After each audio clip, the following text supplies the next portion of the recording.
All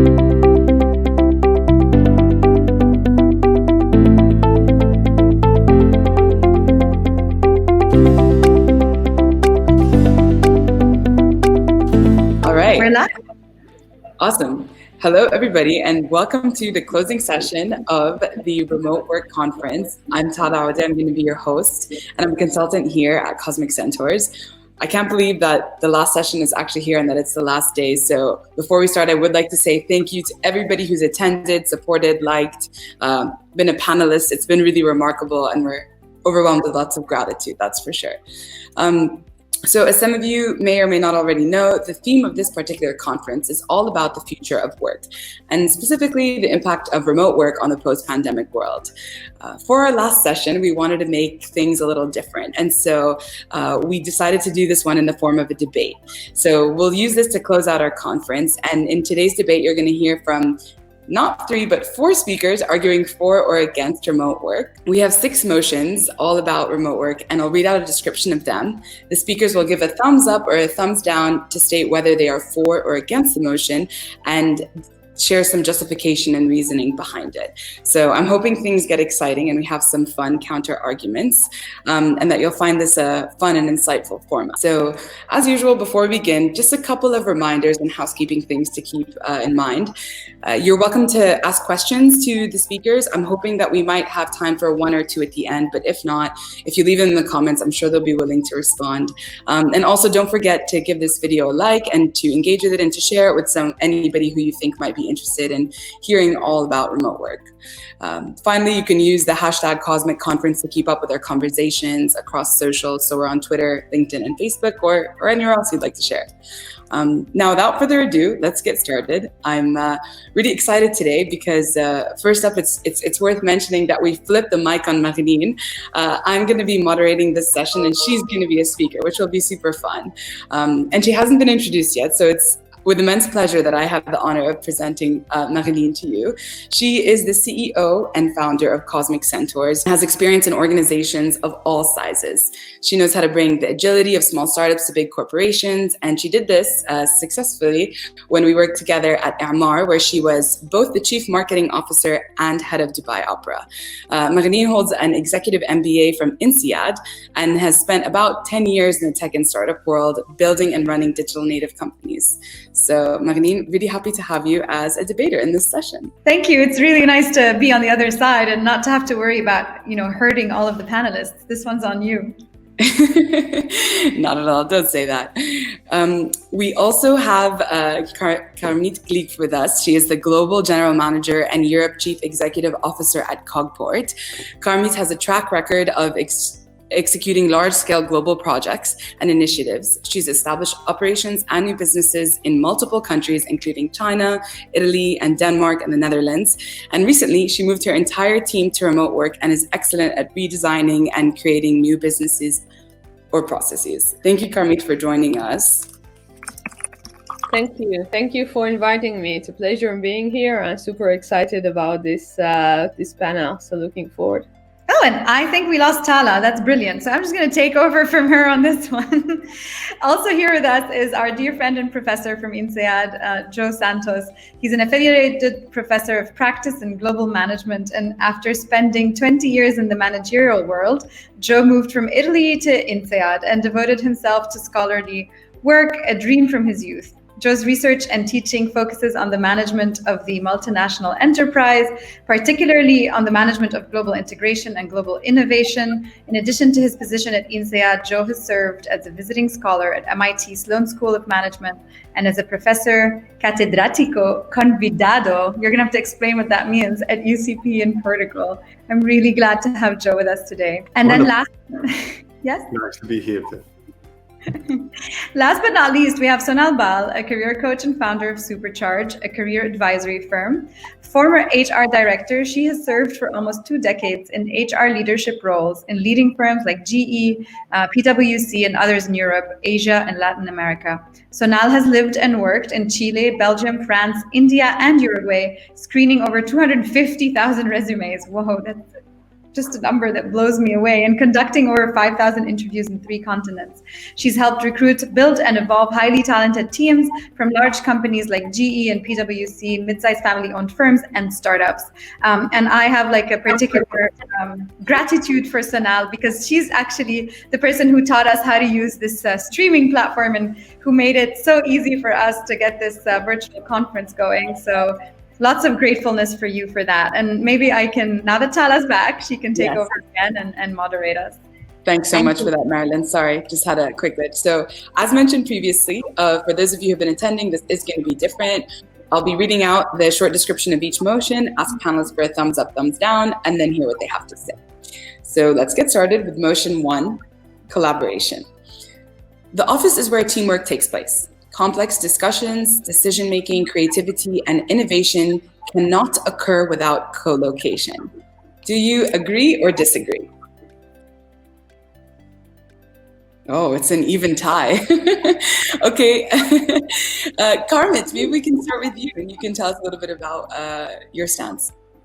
Yeah, I think collaboration is not about the location. I think collaboration, it's about the people you are collaborate to. And in today's world, when you can connect in so many ways, then location become less an issue than it used to be in the past, at least in my view.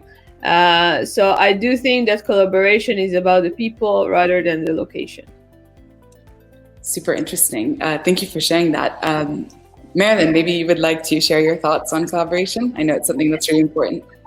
Yeah, I mean, I think I'll just share a personal story, maybe rather than a general theory. But I mean, there will be theory. Maybe Joe can take us through that. But I'll just share the personal story of starting this company, right? So I started this company alone. I only had myself to manage, and then Tala, you joined me. And when you joined me as a full-time employee, although we were quite good at collaborating online, right? So we were quite good at getting work done, getting through presentations, creating content. I found that when it got to discussing the future of the company, or when it got to imagining new products or new services that we could deliver, or even when it got to this conference, a few days ago, one of the panelists asked us, like, are you and Tala going to be in the same place? And Tala said, I don't know. And I said, yeah, because when I come out of this room, I want to high five someone. Like, I don't want to be sitting alone, celebrating on Zoom or something. So whereas I think that collaboration tools have really come a long way. I mean, it's just magical to see different people editing a document at the same time on a Google Drive or something. There are just some things, just not everything. There are a few things that I just can't get myself to do virtually on a screen. But that's kind of the story I wanted to share. It's a really good one. And obviously I find it super relevant. A lot of the work that we do at Cosmic Centaurs is centered around how we can better collaborate. But Joe, I'd be interested in hearing your perspective on collaboration in the era of remote work. Sure, with pleasure. You started the motion with teamwork. So let's remind ourselves that the point of teamwork, or to collaborate, to work together, is to combine our knowledge, our individual knowledge. So the point is the combination. But if we want to combine what each of us can access and own, we need to make sure that we have a formula for the combination, an architecture for the combination, a template, and then we can combine. And so the big question in teamwork, and I'm particularly referring to what we sometimes call real or ideal teamwork, where we have sort of reciprocal interdependencies among the various members of the team, where what I'm doing depends on what you're doing.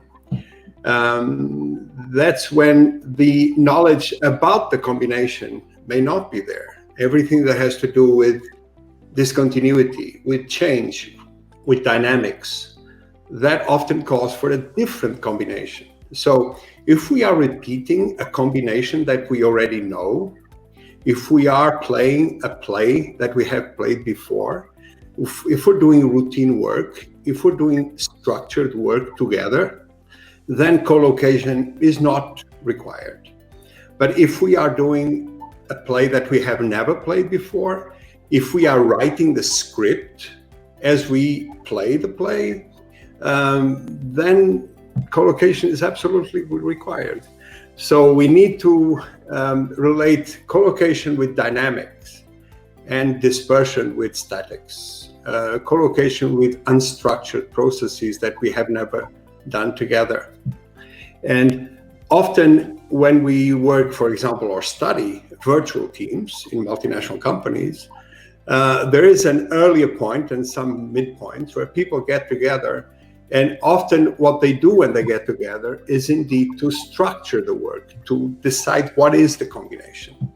So teamwork doesn't need to be fully collocated, but it's a process. Remember, teamwork is a process. A team is a structure.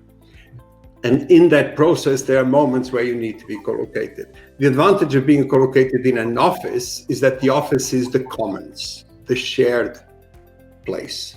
And the shared place gives people a sense of community, a sense of being part of a collective that is different from their individual selves.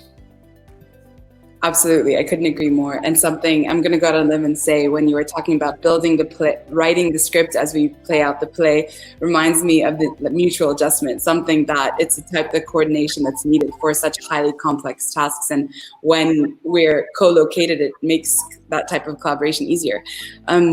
We are going to talk about the place a little further on, but I'm eager to move on to the second motion, which is communication. Sorry. So May yes. I share? I'm against it. May I also share why Absolutely. I'm against it? Yes, please. Yes. I was thinking about it. Yes, it makes your life easier. Yes, Marilyn, I'd love to do a high five after the meeting is over. It's a lovely feeling. You give someone a hug or whatever. Right now, we can't. And does that mean that collaboration is lower? I don't think so. I'll give you my own example. I'm part of a couple of masterminds. These are random strangers. I've never met them. We found each other in the ocean on the internet. Not only do we have great ideas, creative ideas, and you said decision making, we have great decisions, bold decisions happening in these masterminds, but also we don't know each other, right? We've only met each other on this mastermind. So if a bunch of 8 random strangers can collaborate and come up with the whole, which is greater than the parts, then this can definitely happen with co-workers who already know each other and have that social equity, where they already are familiar and they have the rapport, etc. Absolutely. Thank you for that, Sonal. And I'd actually, I'll be sure to make sure that I get through everybody so that we can hear everybody's opinions for each motion. I would like to, about communication, read a little bit of a description of the motion that we're arguing. So, the office is a physical enabler of communication. Water cooler moments, impromptu team sessions, town halls cannot be recreated digitally. Are we for or against the motion? Against. For. Interesting. We're always even. So now, perhaps you can start us off. I think formal communication, I agree with it. Okay, so the town halls, the top-down approach where one person speaks and everyone listens, etc. Yes. One second, I'm just gathering my thoughts. I think it's the informal communication that suffers, which is more, interesting impromptu conversations, which where you have I remember meeting a CEO in the company restaurant, just bumped into him. He gave me some very positive feedback. I don't think he would have done that if he hadn't just seen me. So yeah, I think that makes a difference. Informal, impromptu. Carmit, I'd love to hear your perspective and your opinion on this too. Yeah, I think it's really, really about the team and the dynamic and the people. I really don't think one thing fit all. And in this topic, it never is. And my colleague said that for the ones that are more, I would say, less outgoing, this decade is the best because they can actually perform better than anyone else, right? So I really, really think it's not one thing fits all. But if you go back to the motion, I do see, and I saw tunnels that are virtual. Even before, when I went to the office and work every day, working in a corporate, in a top 200 Fortune company, not everybody are in the same location. Town halls are never at the same location. And it was always broadcast in this way or other across region, across the globe. So we always had that, at least from my perspective. And I think the message will never pass by one town hall. You have to say the message 15 times in different ways. And you need to really manage that well through your internal communication to really, really get that sink in across. And virtual town hall is one of those communication tools. So I think it can and should continue virtually as well. Absolutely, very valuable. I'm curious, Marilyn, I know we talk about our hallway reputation, right? These water cooler moments where you walk around and you have these chats with people in person. Care to share your perspective on your stance? Listen, I mean, I definitely agree with Sonal's example. There are some things that wouldn't happen if we didn't happen to be in the same space. But the reason I did this is because I think that out of all of the motions we're going to discuss today, if there is one motion that I think technology can solve faster than the others, it's this one. In the sense that because all of our communication now occurs digitally, we're able to measure all these things, right? Even more so than ever before, I can tell if there are two members of my team that never talk to one another, whereas I would have assumed that they did before. So what I mean by that is I know that there are some situations that we haven't figured out how to recreate. Although if it comes to serendipity, we have tools today, things like Donut, that just connect to your Slack account. And if you haven't spoken to someone in a long time, they throw in a coffee invite and you can have a virtual meeting. I'm just saying, I think technology can solve for the communication problem, can solve for the serendipity. Maybe not the technology isn't exactly where it needs to be, but look at the amount of data we've acquired about how we communicate over the last 3 months. And then think of how many new solutions are going to come up in the next 6 months that address this idea of how often do we need to communicate, to Carmit's point, which channels should we use, which members of our organization are or aren't talking to one another, where the informal networks are sitting. I just think communication is going to solve for that one faster than all the others. It's a really interesting perspective. Joe, I'm really curious to hear your thoughts on communication and whether you think it can be recreated digitally or not. Well, I think that let me start by saying that through most of my experience, and probably for many like me and people that have worked for many, many years, we experience certain features of space and time and place that we never thought about because it was always there. And so I think the advantage, for example, for this moment is, and the experience of remote work that so many have had in the recent past, should be a source of a new insight on what is the advantage or benefit of being together in the same place. And for communication, sure, if what I want to communicate can be expressed, can be made explicit, and in a language that most people will understand, we don't need to be collocated. Actually, you don't even need to see me or hear me. You can just read me. So we don't. But this has always been the case. That's not new. So I don't think that that's where we should look into for communication. The communication of implicit experience, of tacit understanding of reality. The communication of how I feel, the communication of emotions, which is often done through our feelings in the sense of using our senses, the communication of energy between our bodies, by the way, which of course introspective people and extroverted people don't really feel the same way. All that is part of something that makes us be together. It's interesting that since the dawn of times, for our species, whenever there's danger, we always get together in one place. It used to be the cavern, and now it's probably home, but it is one place. So it's one place, and in that place, again, we can think of handling something we have not handled before, something new, something drastic, dynamic. And how could we, for example, lead people through our own expression, through our aesthetics, through our charisma, if you will, if we do it online? It'll be not really possible. Very interesting. I don't know, Joe. I think you're very charismatic online too. Sonal agrees.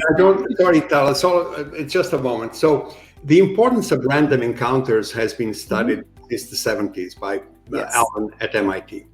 And so let's not diminish the relevance of random encounters, because random encounters are known to be the source of all innovation.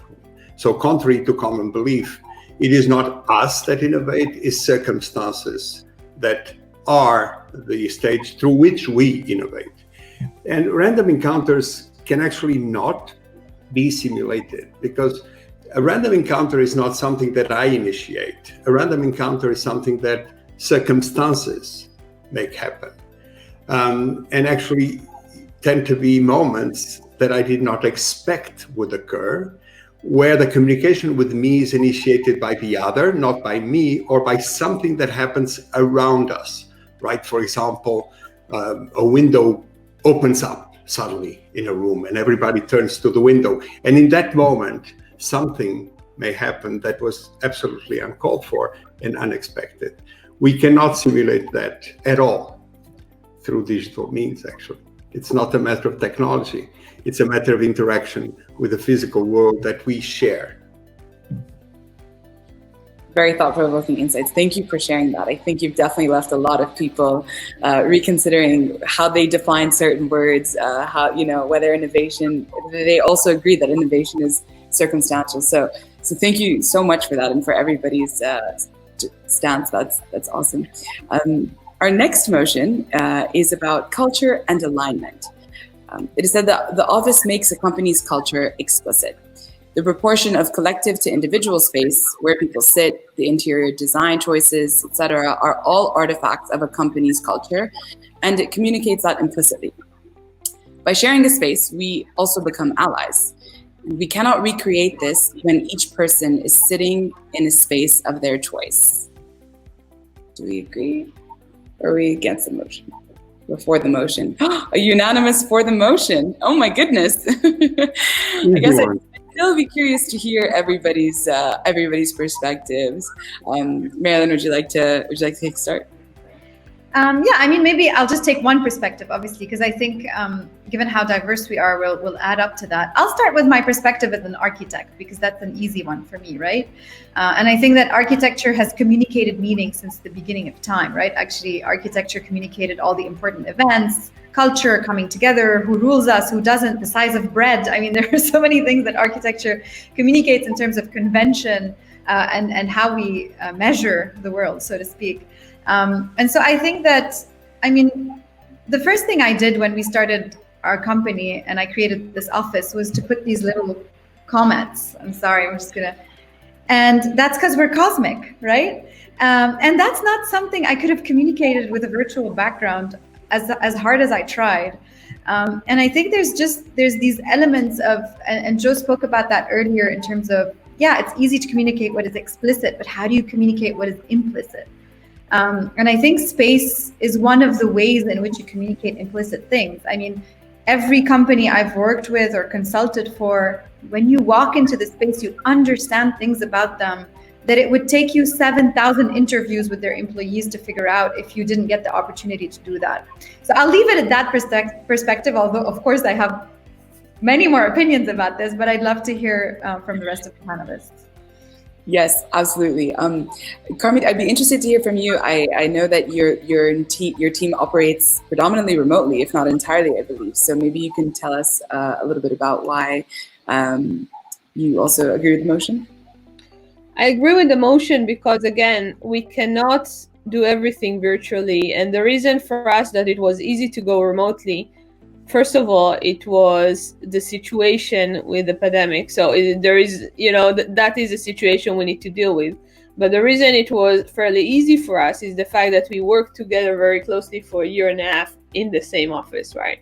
So we know each other, we had those interactions, we build that equity of relationship and understanding. So if I go into Zoom and I see my colleague face, I would kind of know in which mood it is, right? So because we have that already connection, to go and start from completely virtual, I think that will be an issue.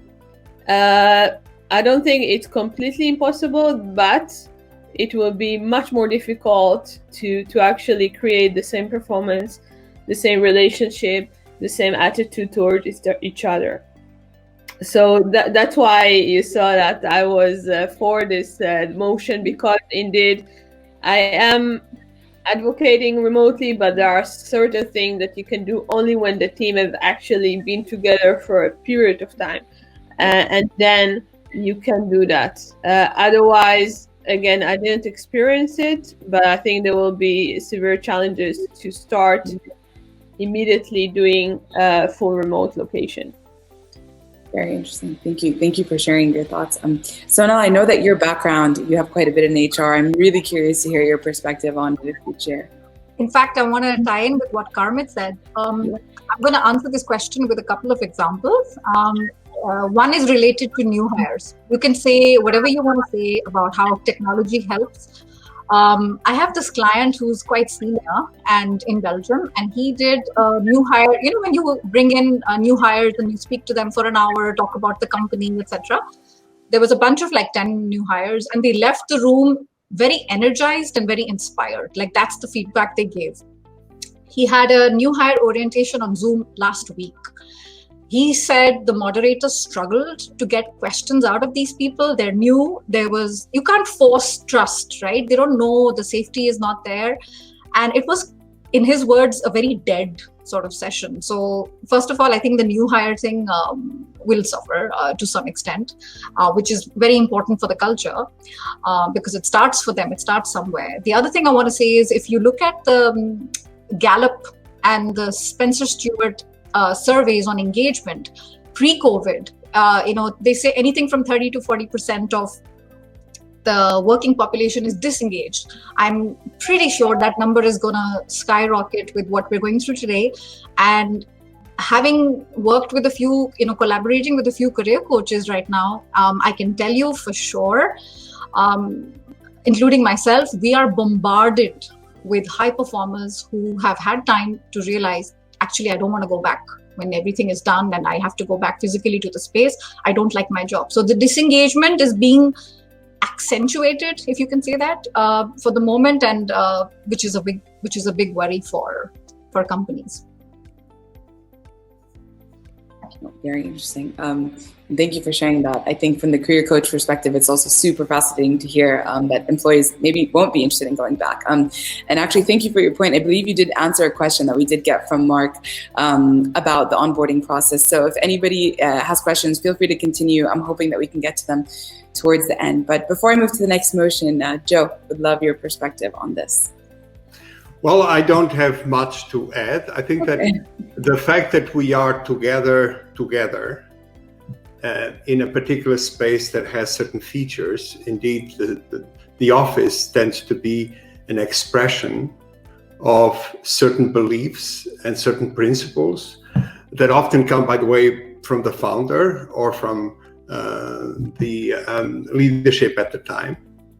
That commonness, that shared style, that shared aesthetics, that shared feeling, not only gives us, again, a sense of that we belong to something which is beyond us, beyond the individual, point number one, but also it gives us a common understanding and a shared sense of something which is very, very odd for human beings, which is time. If we are all together in a particular place, then we have also a common understanding of time and timing. By having something that is controlled, that is constant, shared, we can address what varies, what changes, and changes often happen over time. And that is actually a very important cultural understanding. The understanding of the understanding of time is often one of the biggest issues in multinational companies, exactly because when we are in different contexts, in different cultures, time is not the same. And that, of course, is very problematic, namely for a management point of view. Yeah, absolutely. We did hear some of what you were saying echoed in the previous session as well, about how leadership really does play a role in shaping that culture and the values of a company. And so thank you for your insights. Our next motion 4, Marilyn's going to laugh when I say this word, compartmentalization. The office allows employees to disconnect from what their life at home looks like. Working mothers can legitimately ignore chores or their kids, colleagues, and have the same status, desk, laptop, chair, no matter what their socioeconomic status is. So the office creates a stage for us to perform like actors in a play, irrespective of what awaits us at home. For the motion of compartmentalization, are we for or against? Oh, another unanimous one. Excellent. Sonal, maybe you'd like to start us off for this one. Yeah, I just want to start by saying working parents. Let's not say working moms, because I know a couple of dads who might be watching who might be a little insulted because they're like, hey, what about us? No, definitely. I think, the time when you would be in the commute, and you mentioned it in the motion, and it's very true, listening to a podcast, decompressing music, or just, zoned out. Some people can even say that's meditation. You're not thinking, you're just driving or you're in the train. That's gone. Right? And instead of thinking I can do something else, which would be similar as an activity, instead you've got more work. And I think there was a study done very recently, I think it was in the HBS, Harvard Business Review.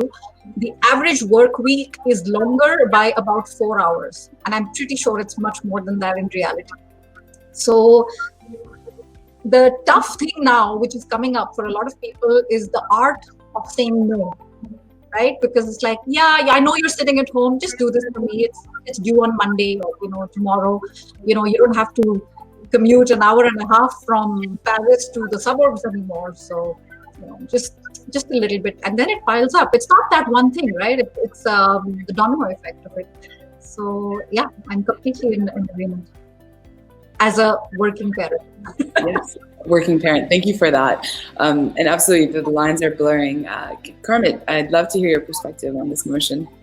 Yeah, as a working parent as well, I totally agree with Sonal. I mean, I would used to say that going to the office, it was a vacation, because in a way it discounted me from what I need to do at home, right? Or the interaction I have at home, right? So, and the best part of my day was in the car, listening to my favorite music and have no one to kind of bother me, right? So that indeed is gone.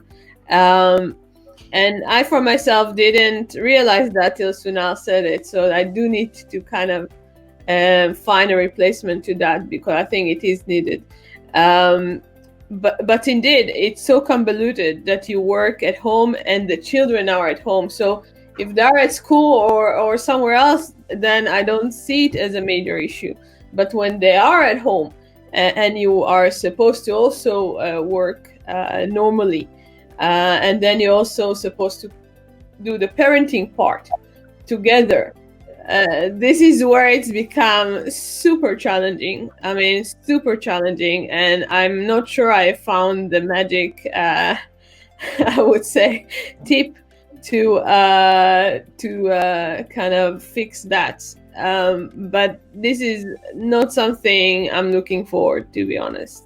This is something that we need to find a solution to. And basically the solution is that the children will be in other type of structure and environment, right?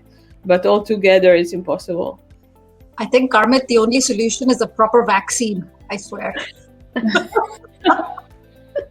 Till then, just boom and wear it.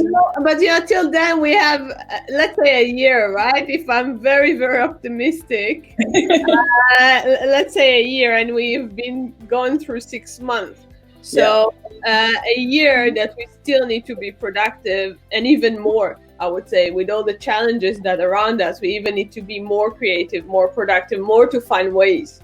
So indeed, I mean, I think it's a whole different startup, how to kind of balance this one out. Yeah, for sure. Joe, I'm curious, how do you react to that? What is your take on this notion as well? Well, it may be the most important value of a structure like an office. I'd like to perhaps add 2 or 3 quick things. The first one is there's only one me, and I have one life, not 2. So the myth that we have a professional life and personal life is just that, a myth, a trick, actually a false description of reality, which as an academic, I don't really appreciate much. I have one life, so I need some assistance into separating my life. So the office is a space that assists me in separating a particular aspect of my life from other aspects of my life. And I can concentrate in one as opposed to being confused by all the aspects at the same time. So the separation of professional, or the balance, to use a word that Carmit was using, the balance between professional life and personal life is actually a balance of spaces. Where am I is my way of balancing. So that's one of the points. And the other one is that the office also allows me to separate myself from me in the future and from me in the past. Because when I am in the office, I can readily observe others that do things different from me. So the office is for me a source of variation. And there is no difference in the future without variation. And so I can see a job I never thought about, and I say, wow, I could try that. You see, it's very hard to do that in a dispersed setting if I'm always in the same place with the same people and often working alone. So I think the office not only allows us to separate aspects of our life, but also to separate our past from our future. And this may be indeed ultimately the most important role of places like the office. I see Marilyn smiling. I'm curious, Marilyn, your thoughts. I know this is agreed, everyone unanimously agreed, but please share. Yeah, no, but I think also the richness of how we look at it is equally valuable, even if we don't disagree. Well, I'm just going to rebound off of something that Joe said. I think at some point in an article somewhere, I wrote the problem with remote work is it turns us all into cogs, and cogs don't get promoted. And what I mean by that, it's a silly image to say that, yeah, as to Joy's point, I mean, all the jobs I've had in my life didn't have a job description. Like when I went into EMAR and I was 3 months in, said, hey, you want to be the CMO? Yeah, sure. I came into this job not even knowing what I was supposed to do. And that I definitely echo Joe with that. The idea that you can evolve and learn and be with others, and also be with others away from that separation of yourself into 2 people. When Joe was talking about that, and also Carmit and Sonal, I was just thinking, like, I'm a great negotiator in the office, but at home I can't even negotiate with my cat, who just like sits on my laptop and prevents me from working, right? And I think also, like, in the office there are people that are amazing colleagues that I would never want to be friends with. I don't want to know anything about their lives, or vice versa. There are people that I love in real life that I would never want to work with, right?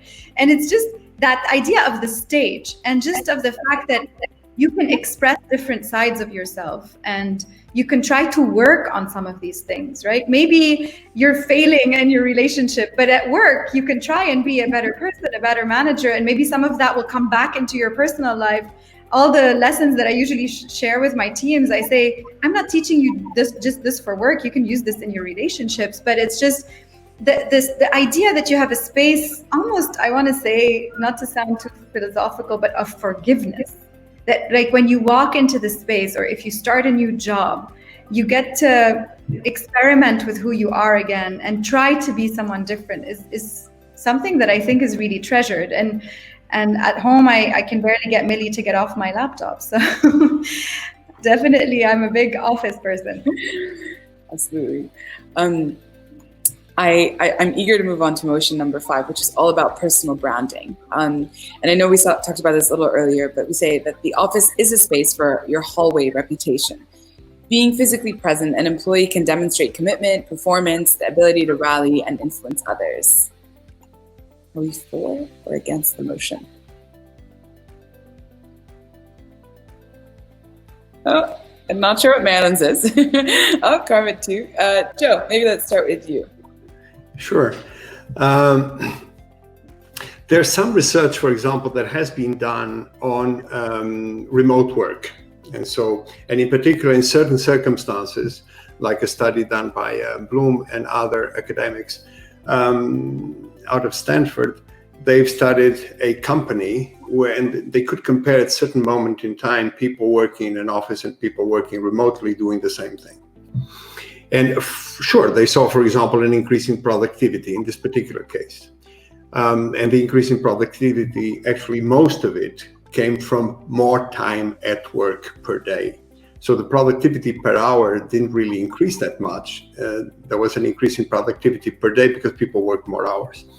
But what they also saw is that the level of the proportion of people that were promoted by those that were in remote work, which by the way had more productivity per day, was much less.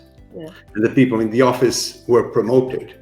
Because if we're not together, how can our peers evaluate us? How can our leaders, our bosses evaluate us? They can actually not evaluate us. They evaluate what we do only. So we become what we do in this remote work, in this digital world. I am no longer me. I am the quality of the paper that I deliver to the rest of the team. I am the quality of the thing that I do. And I am not that. I am me. And a company, as Carmit said in the beginning, a company is a set of people, not a set of tasks or documents or products.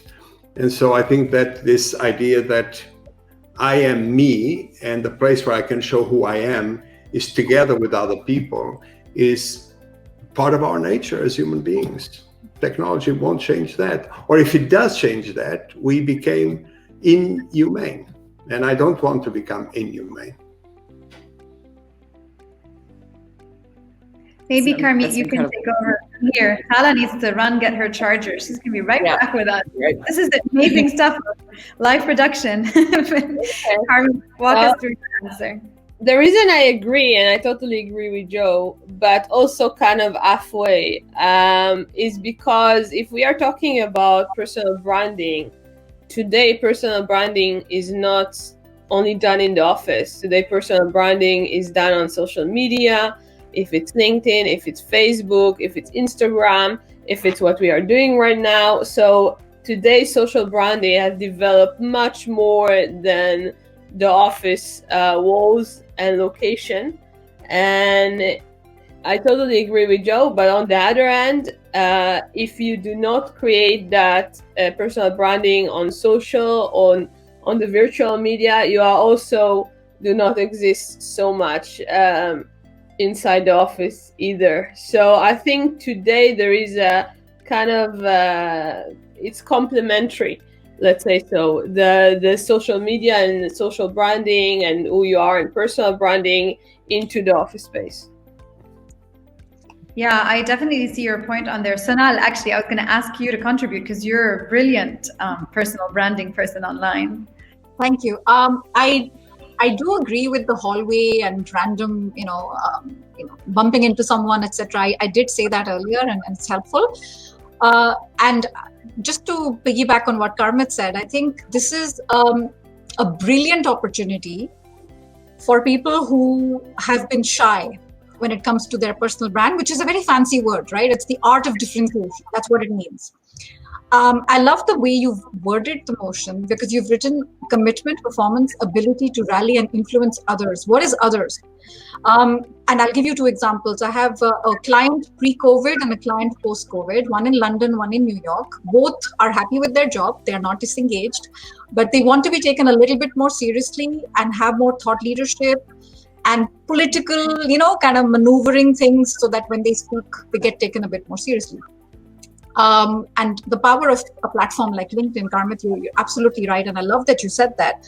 Currently, we know that 0.5% of people on LinkedIn, members, are actually contributing anything which is unique, right? Which is now a golden opportunity to sort of stand out. And both my clients have said by doing that, by being vocal about, taking a stand, having an opinion, they've actually been taken a bit more seriously inside. The authority has been built inside because they found respect outside, which happens. So this is a golden opportunity for people to document their journey. Like this is my first article. I'm nervous. This is my first video. Just take people through it because it's amusing and people are learning through that process. Absolutely, Sonal. And I think we learn a lot from those who we work with. Marilyn is somebody who's super encouraging, for example, of like, post an article, put it on your LinkedIn page, tell the world about it. And I think that's immensely helpful. And it goes to one of the comments we have from Hadi that says there is a lot of value for junior people to see how senior people conduct themselves. We learn from others, not necessarily so that we imprint our entire personal brand from them, but that we can really, appreciate the way that they might respond to a certain scenario or go about saying hi to everybody in a shared space, right? And so what that looks like in the absence of a physical space, it does change a bit. But Marilyn, maybe you'd like to share your perspective on this too. Yeah, the reason why I went this way is I think maybe Carmit really represented it well. I think there are some aspects of your personal brand that you can actually develop better online, right? Because they're more, for lack of a better word, controlled. Like you can, so I'm wearing the same color jacket as yesterday. My mother messaged me. She's like, why didn't you change clothes? I'm like, I did. It's just, this is my color now. But there are some things, the articles you write, the opinions that you post, the reactions that you have a bit more time to sort of decide with more meaning what you want to put out in the world than you do in the office setting. So there are some aspects of your personal brand that social media and a big thumbs up for me on LinkedIn particularly really empowers you to do in a deliberate way. So I think deliberate is the word that I wanted to use. On the other hand, and I'll speak from my own values, but of course everybody has their own values that they want to represent. There are some things like kindness or solidarity or ambition or curiosity. It's a lot different for me. How do I express that to the people on my team or in my leadership if they don't see me reacting to something, if they don't see me disagreeing violently? Because I don't know how to get upset in front of a Zoom camera. I'm sitting alone in a room.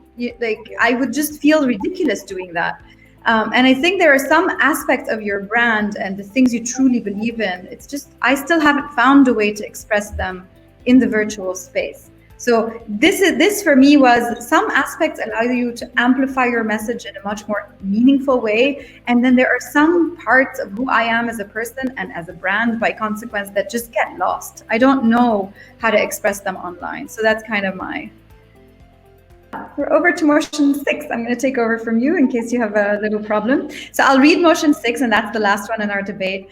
So motion 6 is about the office as a place. Replicating the unique experience of walking into a space that has history or prestige or a unique setting. I was speaking to a friend recently, and she was recalling the first time where, as an intern, she was going into the New York Times building in New York, and how the elevators didn't go to every floor because depending on who you were, you got to get to a certain place and not the other. Or a friend who used to work, for one of the oldest banks in the world. These are all things that we cannot reproduce in a remote world. So are you for or against the motion? Brilliant. Carmit, maybe we can start with you. Yeah, I think location. What can I say? I mean, it matters. It matters. I mean, there's something we cannot ignore. But what is interesting is how do we deal with the fact that in this period we cannot do it, right? I think for me that is important. Of course, if we go back to what it used to be, then the motion is positive. But then we are all in a situation that we cannot go to a location, right? So this is the reality, and we need to deal with that. And that could be for a long period of time. What will be after most likely will be a hybrid of the remote and the location and the office. So I totally agree. On the other hand, we need to reinvent ourselves, and we need to deal with the situation, and we need to find how to do it and use as many tools as we can to make sure that we are productive, that we are in communication, that we are part of a team, that we are collaborating. Not saying it's easy, but it's just the reality we are forced to deal with. And to my surprise, it's possible. And it's possible in a good way. Not that I don't miss going into the office. I always say that I always prefer to work at the office than at home. That was my personal preference. But I realized that it can be done. So I just want to focus on how to take the best out of the situation. Yeah, I agree. I mean, there's definitely a bit of resilience and being a survivor required at this point, and we just have to live with the world that we have. So now, what's your perspective on the place? So, time for a little story. I had a client in Europe who was headhunted, in fact, by a firm in the Middle East. And the first interview went very well, and then he stopped. And I said, what happened? They didn't like you? He said, actually, no, because I asked them, where is the headquarter? And people are spread out everywhere. So he said, where's the headquarters? So the answer was, actually, the CEO works from his beautiful conservatory in the suburbs of London. And he's got a view of the garden. So it can be wherever you want it to be. He got turned off by it. And he said, I'm not saying it has to be the Burj Khalifa, at the end of the day, but it means something. There's legitimacy when you have a physical working space. Having said that, I do want to say that the location part has really, really shown us social inequalities today, right? Because your work from home may be very different from my work from home. Yeah, I mean, I have colleagues in India who it's very normal to be in a joint family. So you've got aging parents, you've got your own kids in the same space, and it's not always a gigantic space. And then you have celebrities on social media, and they're like, oh, laptop lifestyle, and they're working from home, and they're next to their pool, and huge, gigantic kitchen, and they're like, I'm making this today. This is such a prison, I can't go out. Like, wow, this is so tone deaf. So if anything else, I feel like this has accentuated what it means for different people. But I'm definitely for it, this motion. Yeah, I definitely agree. Inequality is a big debate about whether remote work enables it, and I really don't think that it does. Joe, what's your view on place? I know this one is a favorite of yours. Yes, you know me well in that sense. Probably because of my own experience as the manager of a multinational company, and then now 25 years at INSEAD researching multinational companies. I came to understand that multinational companies are special because they are in different places as organizations. And that place is actually extremely relevant in this sense. An office is a place, so it's not just a space, it's a place. And it's not just a place, it's a place in a place, in a place, in a place. And most of us live most of our lives in one place. By the way, probably all of us in this panel are not representative of the normal human being. We're actually often used as the model of what not to be as a human being. We need to be aware of that.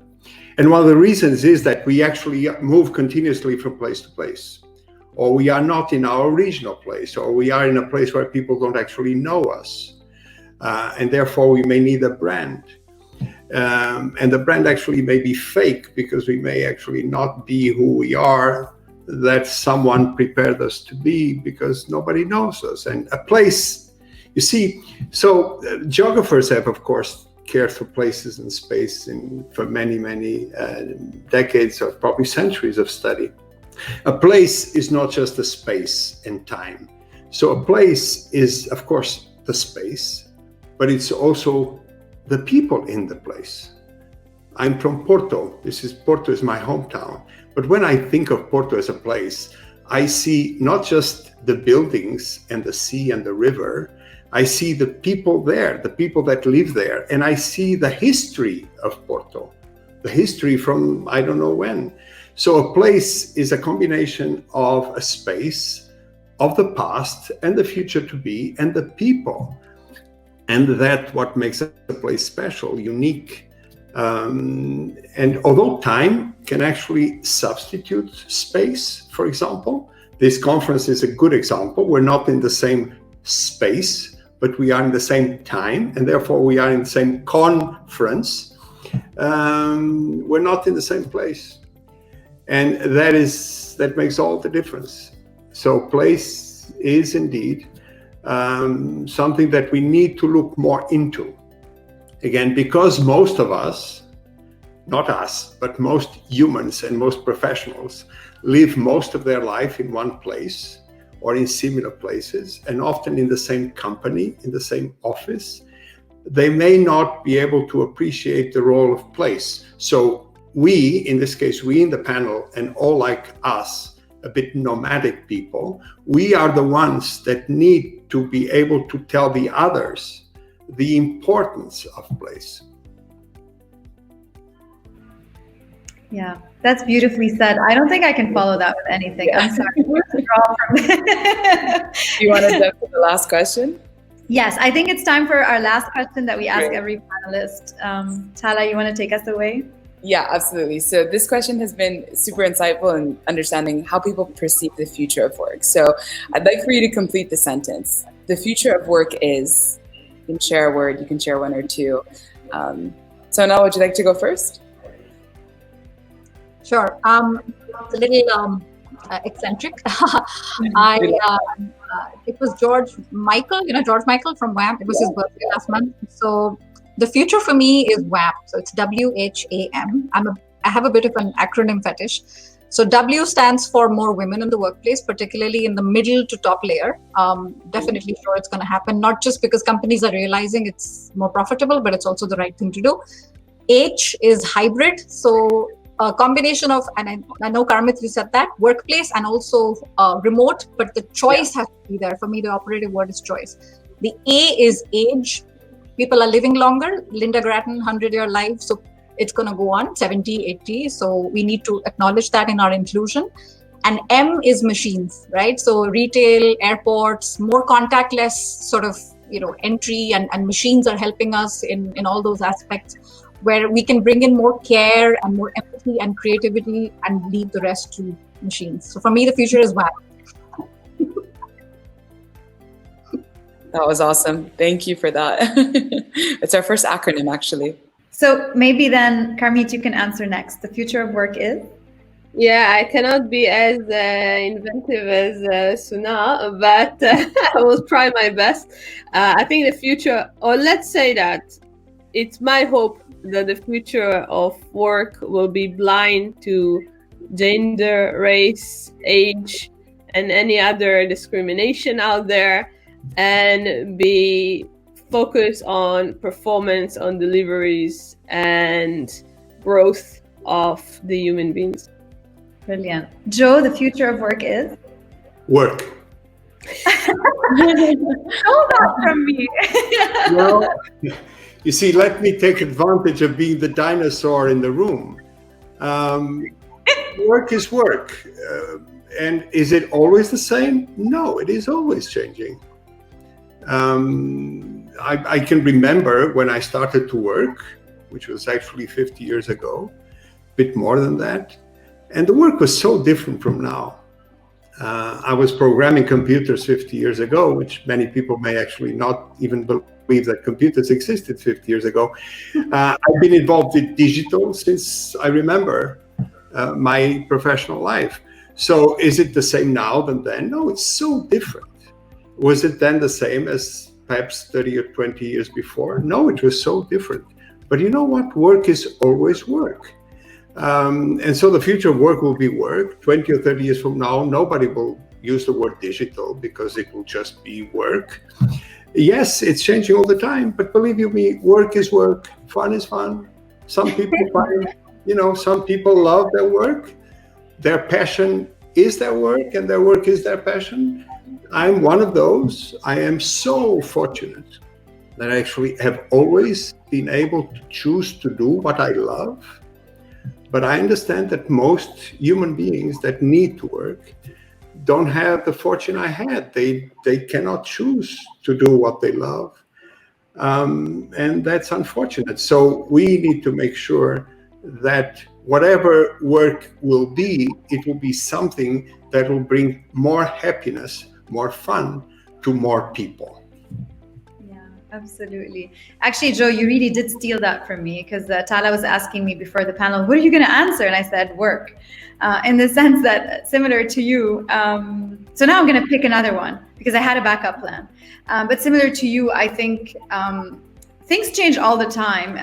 Our recency bias makes us think that our life is unique and that this has never happened to anyone else before us, but it has.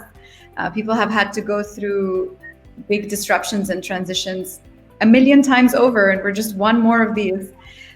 So that in that sense, the future of work is work. But I say that also I'm hopeful, maybe I'm being an optimist, but I'm hopeful that the future of work is also more deliberate.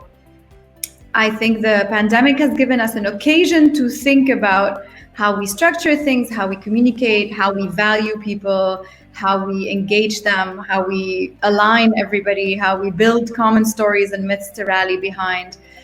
And maybe I'm an optimist and I'll be proven wrong, but I'm really hopeful that we maintain those lessons as active lessons and that we never go back to just assuming things or copying organizations or, taking one artifact and thinking that that's going to change our culture. And I really think we're more deliberate about the way that we design these spaces so that hopefully, Joe, as you say, even those of us who have to work, don't think of it as the worst moment of their existence, because we do spend most of our waking time working. So hopefully we're a bit more deliberate about that. And I know that Hadi in the audience asked, what is my overall message to the conference attendees? And I would say that try to be more deliberate. And if you need help, call Cosmic Centaurs. We're happy to support you through that.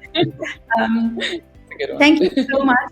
We let this panel overrun because we thought the debate was really amazing and we didn't want to miss out on it. Thank you so much for your beautiful ideas and your contributions and your personal stories. I think people remember stories more than anything else. A huge thank you to our attendees who have been supporting us over the last 2 days and 6 sessions and almost 6 hours of content. We're just so blessed that people took time out of their day to join us. And we really hope that the conversations we've had have added value to everybody's lives and giving them things to think about and maybe help them change their minds about a few things. I just want to thank everyone for that support. Tala, thank you for being my partner in this. It's been amazing, as well as Mark, Rajat, Elmira. I mean, we've had so many people from the team supporting us. Thank you so much. And if you're curious about Cosmic Centaurs, visit our website, follow us on Facebook, on LinkedIn, reach out to us. But also, I hope you reach out to and connect with all of our amazing panelists and continue to go to them for new ideas and challenging concepts. That was it from us. We wish you all a wonderful afternoon, and we'll see you somewhere soon on LinkedIn or in person or in an office or in a place, who knows. See everybody very soon, and thanks again for your contributions. Thanks, you. Everybody. Great afternoon. Thank you. Enjoy. Take care.